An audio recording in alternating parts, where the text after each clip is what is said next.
Hi hello ಎಲ್ರಿಗೂ ನಮಸ್ಕಾರ friends. ಬನ್ನಿ ಇವತ್ತಿನ ವಿಡಿಯೋದಲ್ಲಿ ಸ್ವಲ್ಪ ಡಿಫ್ರೆಂಟಾಗಿ ಟೊಮೆಟೊ ಬಾತ್ ಹೇಗೆ ಮಾಡೋದು ಅಂತ ನೋಡೋಣ. ಮೊದಲಿಗೆ ಒಂದು ಪಾತ್ರೆಯಲ್ಲಿ ಒಂದು 4ರಿಂದ 5 ಟೊಮೆಟೊ ತೊಗೊಂಡು ಅದ್ರ ಜೊತೆಗೆ 4 ಬಾಡಿಗೆ ಮೆಣಸಿನ್ಕಾಯಿ ಈ ಥರ ಬೇಯಿಸ್ಕೊಳ್ಳಿ. ಈ ಬೇಯಿಸ್ತಕ್ಕಂಥ ಟೊಮೆಟೊ ಜೊತೆಗೆ ಹಸಿಮೆಣಸಿನ್ಕಾಯಿ, ಸೋಂಪು, ಬೆಳ್ಳುಳ್ಳಿ ಹಾಗೂ ಶುಂಠಿ ಹಾಕಿ ಪೇಸ್ಟ್ ಮಾಡಿ ಸೈಡ್ಗೆ ಇಟ್ಕೊಳ್ಳಿ.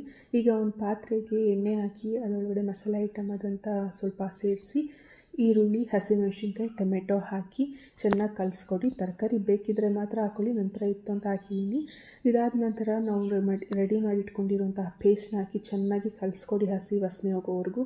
ಅದಾದ ನಂತರ ಅಕ್ಕಿ ಬೇಯಷ್ಟು ನೀರು ಹಾಕಿ ಅದಕ್ಕೆ ಮಸಾಲೆ ಪೌಡರ್ ಆದಂತಹ ಧನಿಯಾ ಪೌಡರ್, ಮೆಣಸಿನ ಧೂಳು ಹಾಗೂ ಕಲ್ಲುಪ್ಪು 2 ಸ್ಪೂನ್ ಹಾಕಿ ಚೆನ್ನಾಗಿ ಕಲಿಸ್ಕೊಡಿ. ಇದಾದಮೇಲೆ ಕೊತ್ತಂಬರಿ ಸೊಪ್ಪು ಹಾಗೂ ಪುದೀನ ಸೊಪ್ಪು ಹಾಕಿ ಸ್ಟವ್ನ ಒಂದು 10ರಿಂದ 15 ನಿಮಿಷ ಸ್ಲಿಮ್ಮಲ್ಲಿಟ್ಟು ಬೇಯಿಸ್ಕೊಂಡ್ರೆ ಬಿಸಿ ಬಿಸಿಯಾದಂತಹ ಟೊಮೆಟೊ ಬಾತ್ ರೆಡಿ ಆಗುತ್ತೆ. ನೀವು ಒಮ್ಮೆ ಟ್ರೈ ಮಾಡಿ ನೋಡಿ ಫ್ರೆಂಡ್ಸ್. ಈ ವಿಡಿಯೋ ನಿಮ್ಗೆ ಇಷ್ಟ ಆದರೆ ಲೈಕ್ ಮಾಡಿ, ಶೇರ್ ಮಾಡಿ, ನನ್ನ ಚಾನಲ್ನ ಸಬ್ಸ್ಕ್ರೈಬ್ ಮಾಡಿ. Thank you friends.